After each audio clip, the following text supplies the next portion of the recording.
Another ex-WWE star returns on Raw. Plus, John Laurinaitis quietly let go by WWE. And a Vince McMahon rumor has been debunked. It's all in the wrestling news right now. The Triple H era rolls on in WWE. Another future endeavored talent popping up on our telly boxes. Last night. It's Dexter Lumis, everybody. Everyone's favourite pervy psycho killer who might not be what I've just said.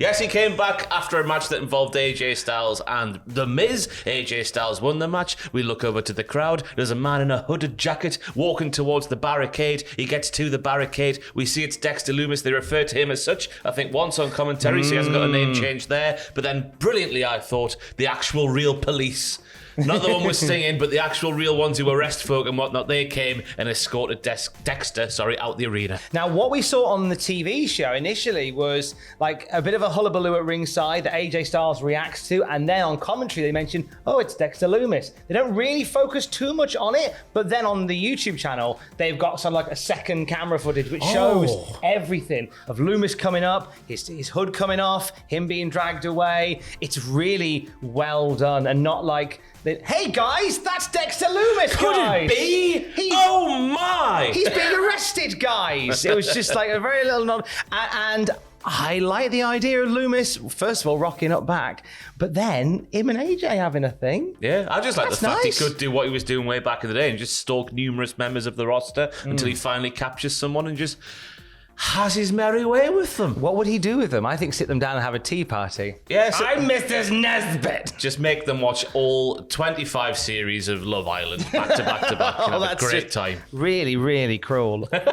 Almost as cruel as what Kevin Owens did to our boy Ezekiel. Nah, was it really? I don't know, because I was coming, like I said to you before, I was coming round on the whole Ezekiel storyline thing. But I must admit, I took great joy in watching Kevin Owens just batter him yesterday. I too was on board when it looked like we're going to get the three faces of whatever his real name is. We're getting Elrod in there as well, and obviously Ezekiel and Elias coming back for a period of time. But Kevin Owens came back last night to a massive pop for a match with Ezekiel, and what he did was just slaughter the man. And it ended with a powerbomb on the ring apron, which of course is the second hardest part of the ring after the ring posts. Of course, everyone knows that. And then Ezekiel was stretched out the arena, and nobody seemed to feel sorry for him. Yeah. I know there was a groundswell of emotion for Ezekiel being carted away. Presumably to grow a beard, then go to cash converters and get his guitar back. Yeah, hopefully.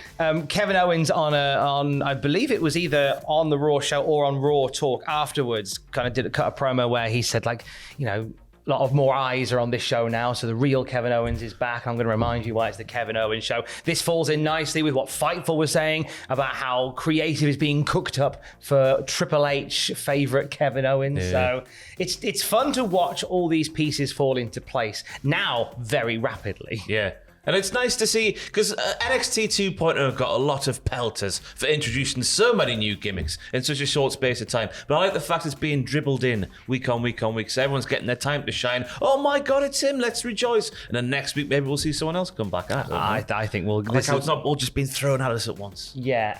And they're all people that we already know as well, which helps as well. Like Dexter isn't coming back going, hi, I'm Skibadab Baloobadoo, and I am a dentist. Like, it's like, oh, it's Dexter Lumis. You remember him? You know his gimmick? Cool. Anyway, moving on. That's quite nice to see. Also on Raw last night, we got a big match announced for Raw in Toronto in a fortnight. Bizarro land, Tom, where the baby faces get cheered and the heels get booed. On August the 8th, we'll see Damian Priest, who threw down a challenge to face Edge on the August the 22nd episode. Edge accepted the challenge on Raw Talk. This all came after Finn Balor was taking on Rey Mysterio in a match. It looked like Rey was going to get the win, but what happened there last night, Tom? Dominic continued to live out his kink, I assume, because Rhea Ripley carried him out and he was all battered and bruised on his face, and that just sort of led to Finn Balor gaining the upper hand. A coup de grace later, and then he's won the match. Still thinking about Rhea just carrying Dom out on her shoulder like that. It's awakening things in people, watching Rhea Ripley just batter Dominic. Is it? Or what do you mean?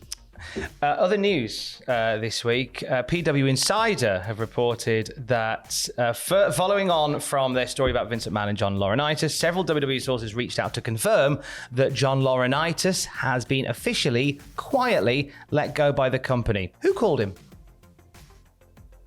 Did he call himself? That's a good question, Tom. We are told that the termination happened within the last week or so, and it was, for obvious reasons, being kept very quiet beyond a very small circle. Now, Laurinaitis has been with WWE since 2001. He was part of the WCW takeover. Arguably, the most successful person to come out of the invasion was John Laurinaitis. Because he was with the company pretty much consistently and on and off until now, really. Bit of a gap in the middle where he disappeared for a bit, got demoted from head of talent relations, returned to that post in March, and amid all the Vince McMahon controversy, as we shall call it, he was removed from his position and now quietly terminated. So we wish John Laurinaitis the best of luck in all his future endeavours. Budget cuts, pal. Vince McMahon rumours have been floating around as well about sort of his involvement in the company. Because you do see quite a few people online who will say, Vince is still running it. What are you talking about? I think it all came from sort of Stephanie being named as the joint CEO. People thinking, since his daughter's there, maybe he could be telling her what to do behind the scenes. But Fightful Select have seen that their rumour and conjecture and debunked it. They said after several conspiracy theories among fans and some pundits that Vince McMahon was still running the show or pulling the strings, several higher-ups in WWE constantly reiterated to Fightful during SummerSlam week that wasn't the case. This is a direct quote as well. If Vince McMahon was still involved to any degree, neither SummerSlam or Raw would have resembled what they looked like. Dakota would not have been brought back. Raw would have been several SummerSlam rematches. One higher-up said that was what one fight.